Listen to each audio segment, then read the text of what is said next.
So on Monday, we were almost finished talking about or doing the introduction to sensation and perception, and we were just about to finish up with the perceptual process. I'm going to finish that up now.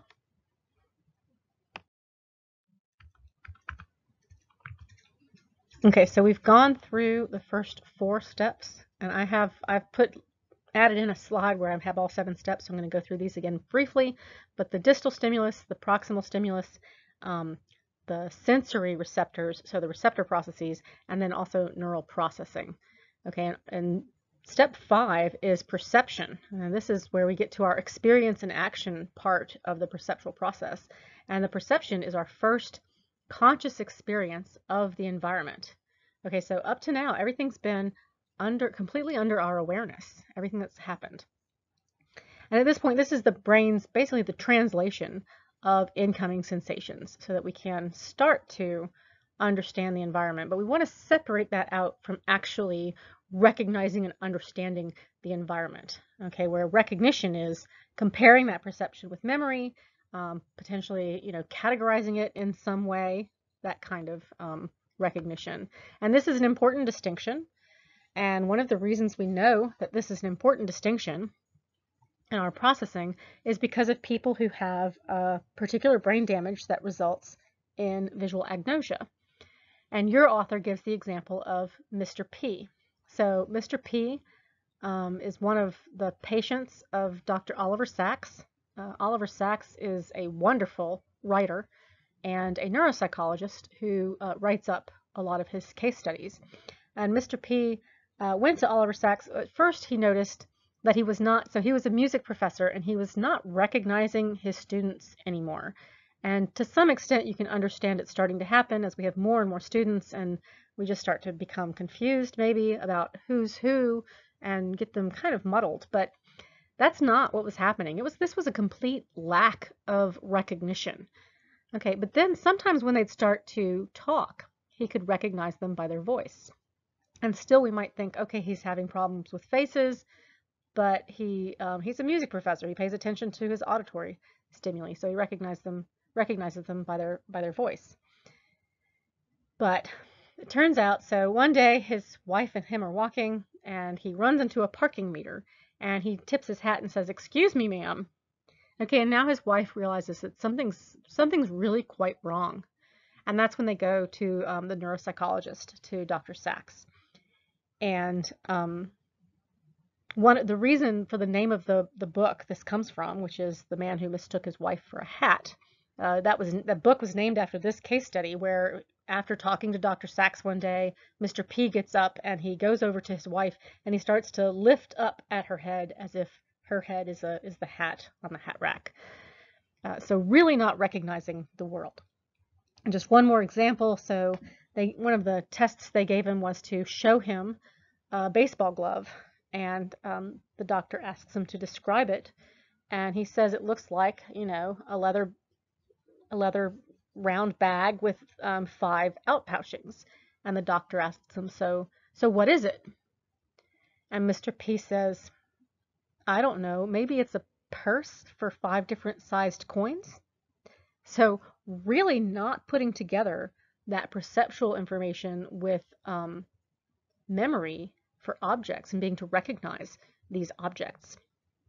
And again, this is because the damage to the brain is higher up in cortical processing. And then step 7 is the action, or what do you do with the information?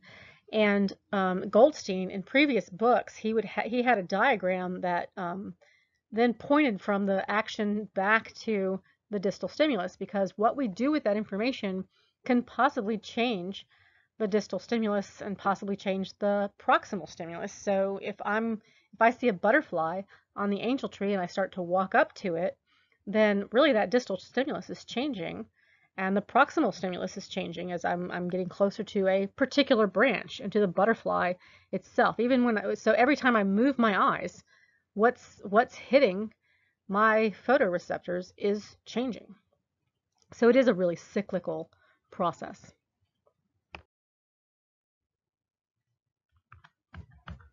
I put these up there. So just to go through them one more time all together, because I think sometimes students aren't realizing what I'm talking about when I'm saying the perceptual process, these 7 steps,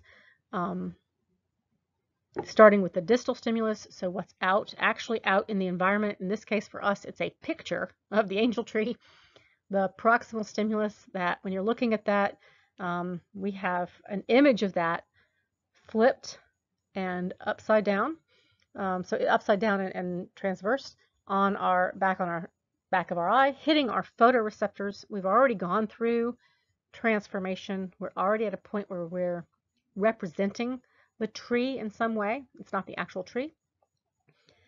Step 3 is the sensory receptors or receptor processes, where we see more transformation and change.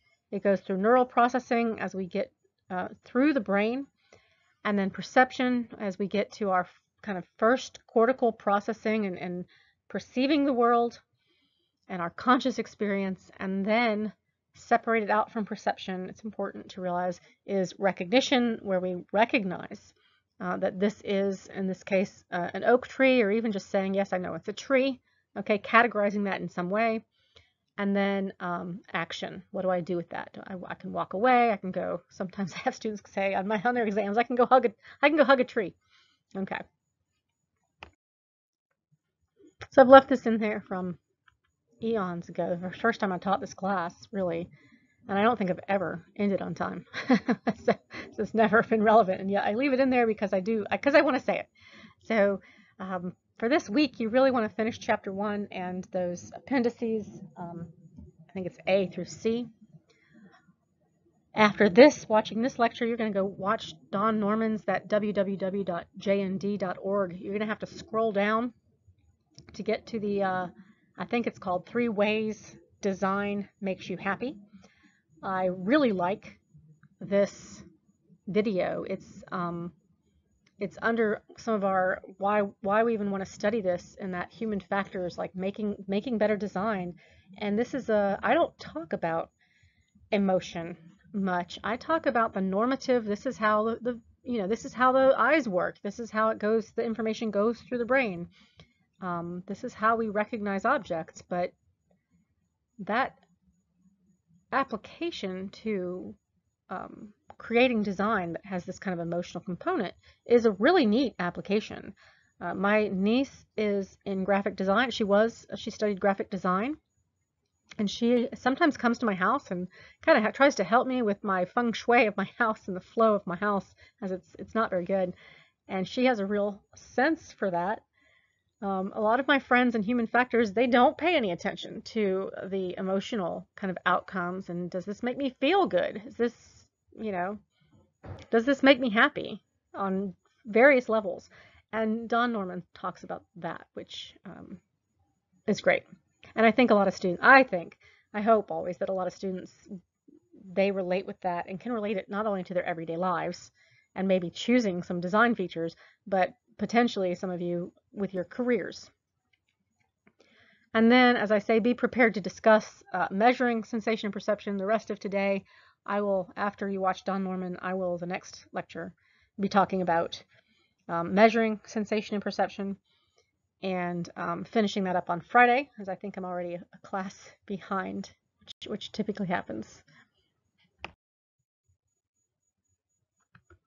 And just as we did that really short exercise in class or online virtually, but I want to remind you here, and I'm not going to do this nearly enough for my tastes, but I want to remind you here to really bring awareness to your perceptual processes. As we're talking about vision, it's not just about noticing your vision and potentially applying these concepts. Although once you start thinking about how much processing and consideration of past experience and all of that is going into just recognizing our visual world, it's really quite amazing. And but really what I'm looking for is for you to think about really appreciating the visual world. And I think during the fall, it's really fun to go out and notice the changing of the colors of the leaves. But maybe you have some nice videos or movies that have some real visual contrasts that are interesting as well. So maybe just bring some awareness to all of that. And at first we'll talk about vision, but all of your perceptual processes. So hearing, smell, taste, feeling that the touch on your arms or cold or heat or pain. Of course, it's hard not to be aware of pain when you have it, but just think about being aware of it and adding some appreciation to that.